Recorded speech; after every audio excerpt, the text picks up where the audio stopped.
PoK में शहबाज और मुनीर के खिलाफ जो प्रदर्शन चल रहा है वो देख लीजिए जरा। क्यों भारत के रक्षा मंत्री ने बीते दिनों में ये बात कही थी कि पीओके खुद ब खुद आकर अपने भाई से मिलेगा, अपनी जगह से मिलेगा, भारत से मिलेगा, हमको उसके लिए विशेष प्रयास नहीं करने पड़ेंगे। क्यों कहा था उन्होंने? उसकी भूमिका बनाती है तस्वीरें देख लीजिए। पीओके में शहबाज और मुनीर के खिलाफ भारी प्रदर्शन, भीड़ को दबाने के लिए इंटरनेट तक को बंद करना पड़ा।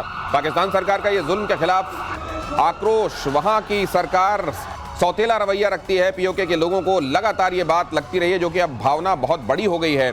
आक्रोश जो दिखाई दे रहा है तस्वीरों में, उसी वजह से अवामी एक्शन कमेटी पीओके के बाजार बंद कराए। अवामी एक्शन कमेटी ने हजारों लोग होलार एंट्री पॉइंट की तरफ बढ़ रहे हैं। भारी संख्या में पुलिस बल की तैनाती की गई। इस बार तो हालात बहुत विस्फोटक है कैप्टन साहब। देखिए, लगातार दबाया जा रहा है। पीओके में हम जानते हैं कि आवाज़ को लगातार दबाया जा रहा है। जब भी वहाँ ये जाने की कोशिश करते हैं तो हमेशा लोग प्रदर्शन करते हैं अपने रोड पर आके। और अब जब देख रहे हो, खैबर पख्तूनख्वा हो या बलूचिस्तान हो या JPAO हो, ये तीनों तरफ आग सुलग रही है। जेरी की बात हम कर रहे थे, आपने जहर की बात की।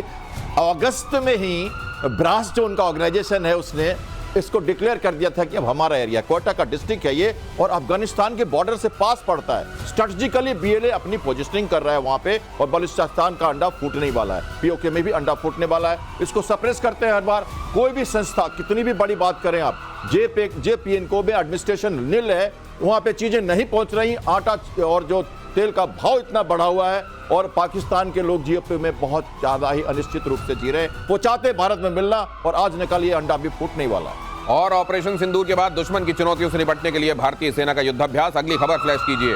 अंबाला के नारायणगढ़ फायरिंग रेंज में जोरदार युद्धाभ्यास। अनमैन्ड एयरक्राफ्ट सिस्टम और काउंटर, USA ड्रिल, वेस्टर्न और साउथ वेस्टर्न कमांड के साथ सेना की कई यूनिट युद्धाभ्यास में शामिल हुई। सेना ने मेक इन इंडिया ड्रोन की ताकत दिखाई। सैकड़ों ड्रोन से टारगेट को ध्वस्त किया गया। वेस्टर्न कमांड के army commander lieutenant general Manoj Kumar Katiyar ने कहा, अगली लड़ाई में कई हजार ड्रोन्स की सेना की जरूरत होगी। स्वदेशी ड्रोन्स को, उसकी ताकत को और तेजी से बढ़ाना होगा। सर, ये ड्रिल किन मायनों में खास दिखाई दे रही है? देखिए, ये जो अभी अब ये बन रही है, this is called drone army, और हम ड्रोन आर्मी बना रहे हैं। आपने कहा western command and south western command को मिल करके उसमें 1000 ड्रोन ने लिया है, और सारे के सारे स्वदेशी हैं। आपने रुद्रम का नाम सुना होगा। तमस तो ऐसा बना है जो MQ-9 पैट्रियट की जब बात करते हैं, जो प्रीडेटर ड्रोन है, उससे भी तगड़ा है। ये केवल 32 घंटा, अभी तो ये 24 घंटे तक उसका एंड्योरेंस है, और मार करने की क्षमता जो है उसकी, बोलते हैं कि अब ये पूरा का पूरा लेंथ एंड ब्रेथ क्रॉस करेगा, करीब 1000 किलोमीटर ऐसे जाएगा। तो ये जो चीज़ें हो रही हैं, इसके अलावा छोटे ड्रोन, बड़े ड्रोन, अभी तो अब जो हमने लिया है, प्रण लिया है, स्पेशली जो आर्मी है, एवरी जवान, चाहे वो इन्फेंट्री का हो, आर्मर्ड कोर का हो, आर्टिलरी का हो, सिग्नल का हो, मेडिकल कोर का हो, एवरी जवान will be a drone fighter. और उसके लिए तैयारियां हो रही हैं। ये नहीं कि केवल वो फाइटिंग फोर्स रहेगी, पूरे के पूरे जो हमारे जो दूसरे हैं जैसे खाना वाले, वो भी, उनके पास भी ड्रोन का एक जखीरा होगा। मतलब आप ये कह रहे हैं कि रसद की सप्लाई भी आने वाले दिनों में, रसद की सप्लाई भी, यहाँ तक कि मेडिकल इक्विपमेंट्स की सप्लाई भी, ये जो है, जो साथ में चलने वाली सेवाएं हैं जो चाहिए होती हैं, वो भी ड्रोन के जरिए होंगे। हाँ, एक यूटिलिटी ड्रोन है, unarmed drone also, they will be also fighter, train किया each and every, including both utility. Sir, हम ड्रोन्स के मामले में पिछले कुछ साल में, कुछ महीने में कह लीजिए और सालों में कह लीजिए, हमने क्वांटम जंप ली है अपनी कैपेसिटी में। उसके बावजूद अगर ऑफिसर्स ये ऑब्जर्व कर रहे हैं कि हमको अपनी कैपेसिटी को और बढ़ाना है, तो एक्चुअली कितना गैप है? देखिए, ड्रोन्स के हमने, खासकर मैं अगर नौसेना की बात करूं तो हमने लीड सर्विस के रूप में ड्रोन को लिया था, और हम करीब 20 साल, जब मैं 90s की बात करूं और 2000 की बात करूं, 2001 से 10 की बात करूं, उन सब जगहों पे, पोरबंदर है, कोचीन है, अरकोनम है, हमने लगातार ड्रोन उड़ाए। हमने RUB के लिए पूरे पायलट्स तैयार किए, ऑपरेटर्स तैयार किए, हमने बहुत कुछ देखा। Surveillance drone, long distance drone, आपने ऑपरेशन सिंदूर की बात की, आपने जनरल CDS को सुना होगा कि नेवी का जो रोल था, वो एक लॉयटर म्यूनिशंस यूज किए गए उसमें, हमारे मार्कोस यूज किए गए उसमें, जो बात निकल कर नहीं आई है बाहर। वो क्या था? प्रेडिटर नोड जो है, MK-9 जो है, ये हम आर्कोनम से पिछले 3 सालों से ऑपरेट कर रहे हैं। उनका एक एयरक्राफ्ट क्रैश कर गया, जिसको उन्होंने रिप्लेस किया। अमेरिकन फौज हमारे आर्कोनम में है अभी, और हम 32 गढ़ से उड़ते हैं, और हाँ, नेवी ने हमेशा से लीड सर्विस के रूप में लीज में लिया इनको। हम खरीदते नहीं है पहले, हम लीज में लेते हैं, जो गवर्नमेंट ऑफ इंडिया का एक प्रोसीजर है जिससे आप सीख सकते हो। हमने पहला चक्रा INS चक्रा न्यूक्लियर सबमरीन लीज पे लिया था, उसके बाद हमने INS अरिहंत बनाया, आर्यभट्ट बनाया, क्योंकि हमने उससे सीखा। तो ड्रोन हमने बहुत कुछ किया। यस, अब आप ये जो सैचुरेशन की बात करते हो, ये 500, 600, 1000 ड्रोन उड़ाने इसलिए जाने जरूरी है कि इनमें की एयर डिफेंस को हमें सप्रेस करना है। ये सब मारक नहीं है, सर्वेलेंस कर रहे हैं, छोटे छोटे करने के लिए, कॉस्ट इफेक्टिव है, छोटे छोटे ड्रोन है, मनोबल तोड़ने के लिए, डरने के लिए और सप्रेशन करने के लिए एयर डिफेंस को इसलिए एक्सरसाइज की जा रही है। और अगली खबर देखिए, पाकिस्तान के गृह मंत्री मोहसिन नकवी का बड़ा दावा, इजराइल का पाकिस्तान के तेल टैंकर पर अटैक। यमन के तट के पास टैंकर पर ड्रोन अटैक, जहाज में पाकिस्तान के 24 क्रू मेंबर सवार थे। क्रू को हूती विद्रोहियों ने बनाया था बंधक। सऊदी अरब, ओमान के दबाव में हुई रिहाई।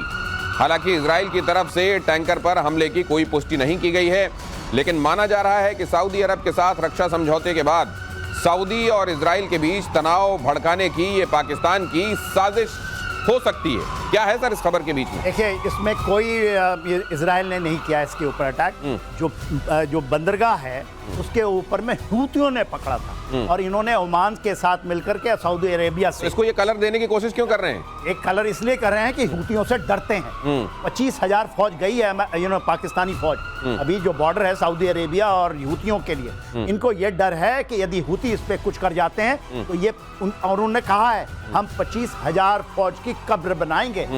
ये इन्होंने किया है ना जो डिफेंस। तो ये वाकई इन्होंने कोई साजिश की, या इनके दिमाग में असर तो नहीं होगा, ट्रॉफी ऑफी का असर, ये क्रिकेट का असर, इसकी वजह से कहीं इस तरह के बयान दे रहे हैं? अब इनके जो फौजी हैं ना, इनको केवल है कि कैसे कमाएं, कैसे खाएं, कैसे लेके जाएं, ये है। लड़ने वाली फौज नहीं है ये बनियों की बनिया भी अच्छे होते हैं, बनिया भी हैं, वो लड़ लेंगे, ये नहीं लड़ सकते। ये मेरी पूरी की पूरी इतने 4 दशक के मेरा अपना अनुभव ये कहता है, कहीं नहीं लड़ते। आप कभी कर लीजिए, अभी भी नहीं लड़ा इन्होंने। ऑपरेशन सिंदूर में यदि लड़ा होता तो एक चीज भी तो आपके पास आई होती ना, एक ड्रोन भी आया होता, एक फायरिंग भी आई होती, कुछ भी तो नहीं आई। तो मुझको एक चीज और लगती है सर, मोहसिन नकवी वैसे वहां पे इंटीरियर मिनिस्टर हैं, बहुत सारे लोगों को पहली बार अभी तब पता चला है जबकि ये ट्रॉफी लेके भाग गए कि हम ये जो जीती हुई ट्रॉफी इसको अपने पास ले जाते हैं, लोगों से कह देंगे कि हमने इसको दी। हाँ, लेकिन मुझे ये लग रहा है कि ऐसे समय में जब इनको लग रहा है कि मेरा रेलेवेंस और मुझको शायद खोजने वाले, गूगल में देखने वाले लोग हैं, एक स्टेटमेंट भी ले आता हूं सामने। ये देखिए, कोलैबोरेशन बनाने की कोशिश की जा रही है। इजराइल का अटैक कहा जा रहा है कि ड्रोन से हो गया, उसके बाद हूती विद्रोह ने उसको कैप्चर कर लिया, क्रू को हम कैप्चर करते हैं। अब ये इसके उनके सेफ्टी के लिए किया गया, क्योंकि एलपीजी में एक टैंकर में आग लग गई थी और वो हार्बर में था, तो उसको हार्बर से निकालना जरूरी होता है ऐसे समय में, क्योंकि अगर हार्बर में टैंकर बस्ट होगा तो पूरा हार्बर नष्ट हो जाएगा, जेट्टी नष्ट हो जाएगी। तो हूतियों का ये कंट्रोल में हार्बर है, तो उस हिसाब से हमें सिर्फ देखना चाहिए। मैं नेवल उसकी एंगल की बात कर रहा हूँ, क्योंकि सेफ्टी ऑफ द जो पोर्ट है उसके कंसर्न्स होती है। अब उन्होंने कैप्चर कर लिया और उसको चाहते हो एक सुरक्षित जगह पर ले जाना, और पाकिस्तानी क्रू रेडी नहीं था, तो सऊदी अरब या ये है कतार है, सब लोगों ने मिलकर उसको छुड़ाया। और ये बार बार कह रहे हैं जो गृह मंत्री की, उन्होंने बहुत मदद की, ये किया वो किया। अब इसमें कई सारे एंगल हैं, क्योंकि वो मुस्लिम एंगल है, वो चाहता है इजराइल को दिखाना कि ये मार रहे थे हमें, और इसके बाद हूती चाहता है कि अपने सऊदी अरबिया से संबंध बनाए। वो जो डिफेंस डील हुई है पाकिस्तान और सऊदी अरबिया की, उसका भी एंगल इसमें बनता है। इजराइल की तरफ से कहा जा रहा है कि हमने दिखाया तुमको, हूती कह रहा है हमने उनको कैप्चर करके सेफ किया, और सेफ करने के बाद कुछ दिनों के बाद उसको छोड़ दिया। तो आई थिंक ये काफी कॉम्प्लिकेटेड मामला है, और ये मामला कॉम्प्लिकेटेड है, और अपने हक में भुनाने की तो जाहिर है पाकिस्तान कहीं पर कोई गुंजाइश छोड़ता नहीं। ये बात और है कि उसकी गुंजाइशों की जो सकारात्मक परिणाम उसके हिसाब से आने चाहिए।